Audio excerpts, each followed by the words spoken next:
Hey guys, and welcome to another video. So this video I'm kind of going to split into probably 2 or 3 videos. The reason being, I wanted to talk about my predictions for 2024 in the watch world. I originally thought I might just condense that into one video and talk about the 3 big brands, or the 3 big mid-tier brands, should we call them, Rolex, Omega and Tudor, and what I think they're going to do in 2024, and also what I'd like to see them do in 2024. I decided that that video was probably going to get a bit too long, and also I had quite a lot of thoughts specifically around Omega actually. So I wanted to just spend this video, and I'll keep it as succinct as I can and get the detail out as quickly as I can, guys, because I know that some of my videos have had a habit of going on for quite a long time. I'll try and keep this one a bit shorter. So what I wanted to talk about in this video was my prediction for Omega for 2024. Some of my predictions, by the way, are based on actual, I guess, historic evidence of what Omega have done in the past and what I think they're actually going to do in the future. So, and just as I guess to start as an overview, Omega over the last 2 or 3 years, and I will qualify what I'm about to say by saying that I'm an Omega fanboy, guys. I like Omega. I've had a lot of Omega's watches. I'm a James Bond fan. Look, when you're a James Bond fan, guys, how can you not like Omega? So I love the history of Omega. I love what they do. I love some of their old designs. So I'm gonna qualify what I'm about to say by saying that I do really love Omega, but I will say that over the last 2 or 3 years, guys, I think they've been absolutely battered in the market by Tudor and by Rolex. The reason I think they've been battered essentially is notwithstanding the fact that I think Omega's catalogue is far too large. I think they've just got too many models out there. They've got too many Aquaterras, too many different types of Seamaster, too many different types of dress watch, and they've also got the heritage range, of course. How many different types of Speedmaster have they got out there now? So notwithstanding the fact that I think one of Omega's issues is they've actually just got too much choice and it's very diluted. I think the reason Omega have struggled over the last 2 or 3 years is because they just really haven't, for me, they haven't appeared to innovate at all. They haven't really brought out any exciting new models. I was very disappointed, for example, this year when it seemed like the biggest thing that they were going to do this year was release the summer range of Seamasters, the summer range of sports watches, which was the Seamaster, the Ploprof, and I think they did an Aquaterra, and I must admit, I find those watches a little bit gaudy. I don't like the blue at all. I think it's just a little bit too in your face, and so for me that was a bit of it felt like a bit of a vain attempt, if you like, to do something exciting, and it just didn't work for them for me. The other thing I think is that Omega had a fantastic opportunity to make a name for themselves when they released the Ultra Deep. If you remember the Ultra Deep, they announced it. I think it was at Watches and Wonders or somewhere around that time in 2022. I know they don't go to Watches and Wonders, but I think they announced it around then.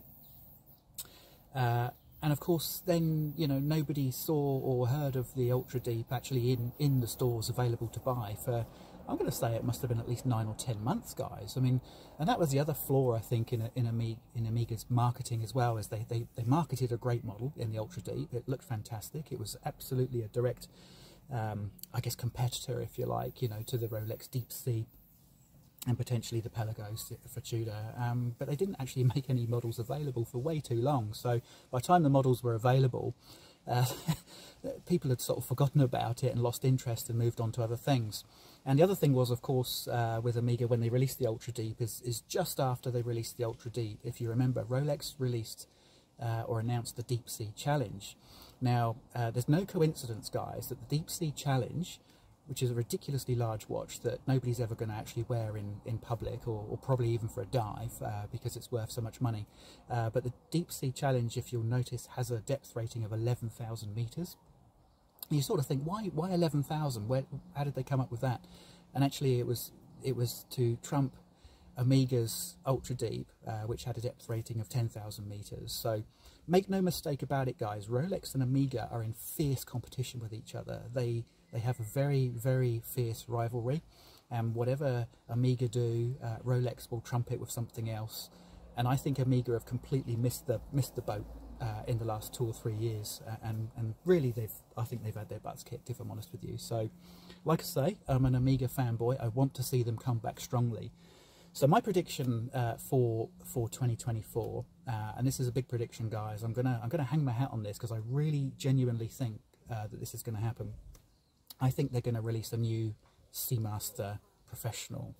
So I've got some, I guess I've got some historic evidence around why I think they're going to do that. And I'll take you back to 1993, which is when Amiga first released the Wave Dial 2531.8.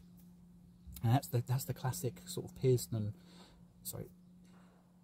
Pierce Brosnan Bond watch that we all remember so fondly. And that was in 1993, and that was actually in circulation for a very long time. And then when was it? Back in 2006, they released the 2220.80, which was a small upgrade, really, in terms of the aesthetics of the watch. It still had the blue wave dial. It was the Daniel Craig watch. It was around the time of Casino Royale that watch came out, but that had that was the first Seamaster with a coaxial movement in it.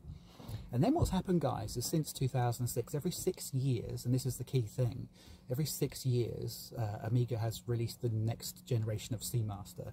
So they followed it up in 2006. In 2012, they released the Seamaster with the lacquered dial. So they went away from the wave pattern and they went for the lacquered dial. Kept that for 6 years. And then in 2018, they released what is now the current model, which is where they went back to the wave dial. They increased the size of the watch. For me, I think they kind of, I guess at the time in 2018, it was a great looking watch, but they went a little bit too big when everybody else was going a little bit smaller. And the price of that watch is getting quite significant now. I've looked at that Seamaster model a couple of times, even in the last year or so, and I've looked at it and thought, you know what, it's a lot of money now for a Seamaster, and you don't get offered a decent discount for that from the AD anymore. So I've kind of passed on it because I don't like it enough. It kind of hasn't got all those things that resonate with me with what I think a Seamaster is, which is, you know, that finer wave dial.